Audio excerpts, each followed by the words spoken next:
All right, welcome everyone. We're going to do 10 minutes with Adobe Photoshop. So we're going to go over some of the interface of the program, and we're also going to go over some of the tools in the program. So when you first open up Photoshop, you'll get this lovely screen. We're going to click on Create New.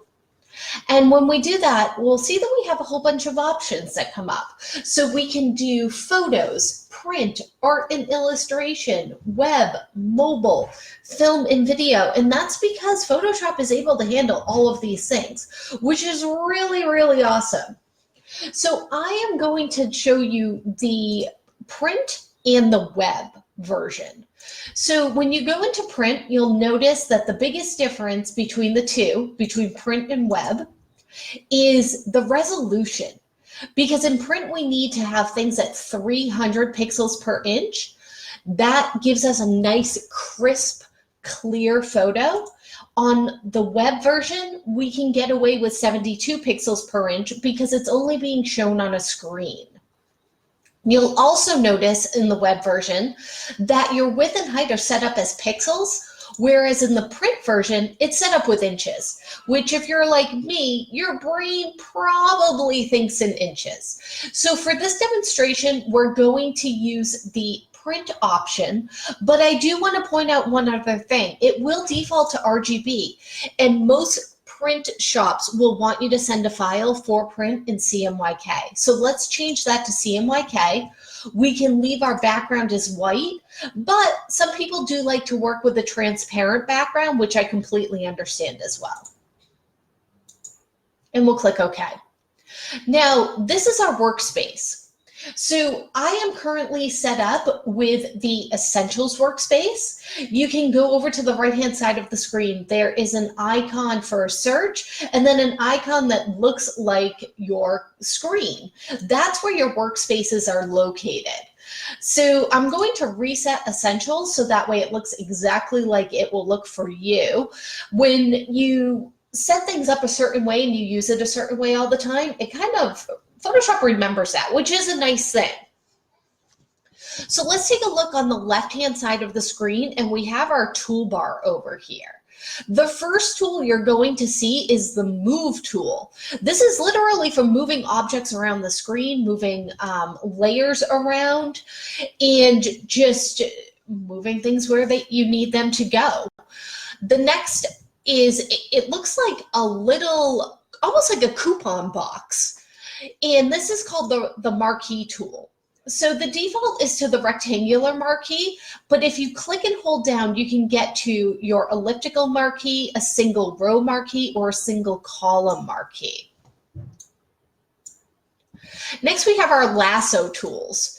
So we have the regular lasso, which free draws a selection on your page.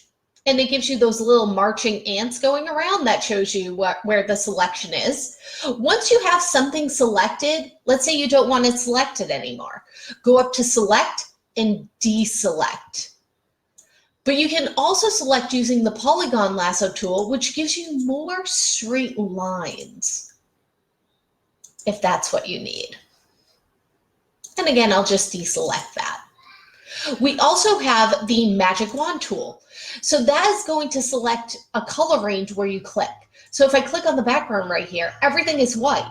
So it's going to select everything on the background. We also have our crop tool, which can crop to a selection. It can crop to a ratio, a width height ratio, an original ratio, the front image. And if you accidentally go to this tool and you see the crop marks and you realize I do not need to crop something right now, just hit the escape key and it'll get you out of there. You have your eyedropper tool. So what I'm going to do is I'm actually going to color in a color over here, and you'll notice that I have a foreground color set to this teal and my background color is set to white. So I drew a marquee with my rectangle marquee, and I'm just going to go up to Edit Fill, and I'm going to fill it in with my foreground color. which is that teal, and I'm just going to hit OK. Now, let's say that I want to fill this back in with white, and I have it selected still. I can go to my eyedropper tool and eyedrop on the white right here. It's going to change my fill color to white, and I can just fill it again with my foreground color now being set to white. You have some other, more advanced tools that we'll get into in later weeks, but we have the spot healing tool, we have a brush tool, which I will go over, and we have a clone stamp tool, as well as a history brush tool. Let's go first to the brush tool. Now, you'll notice both of my colors are set to white, but I want to paint with a different color. I'm going to double click on my foreground color, and I can go to my color picker, and I can kind of use this slider bar if I want and give myself a nice blue, and then just begin to paint on the screen. I can erase it. It's going to erase to whatever my background color is, unless if my background in my layers palette is not set as a background layer. But again, that's a little bit more complex, so we'll just erase to white right now. I also have my gradient tool. So I can do a gradient from my foreground to my background color by just clicking on the screen and drawing the gradient. Anything you want to undo, Control or Command Z will take care of that for you. Now, what if I wanted my gradient to just kind of fade out instead of going to 100% white? I can click on this top box right here, and I can set my opacity to 0. And now when I draw my gradient, my background picture shows through. You have a blur tool. So again, blurs things on the screen.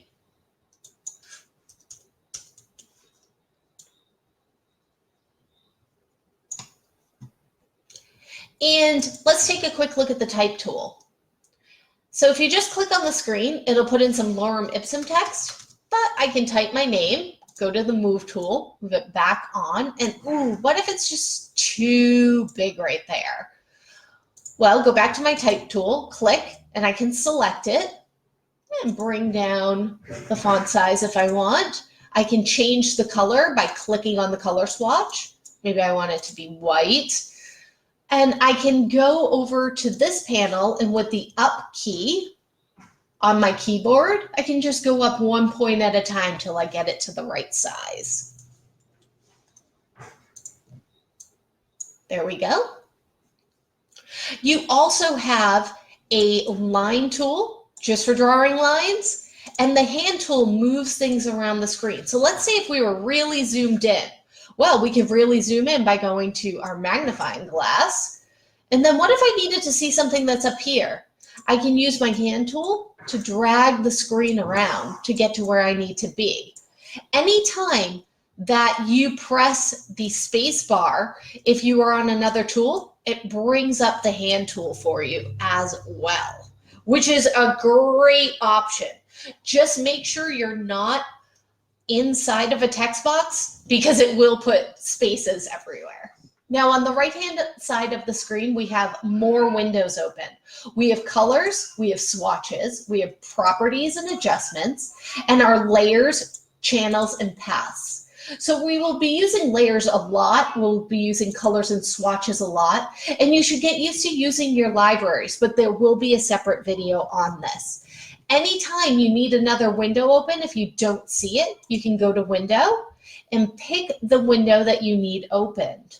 Let's say that you needed your info palette open. You can click to open up that. So I hope you guys found this video to be very helpful as you jump into Photoshop.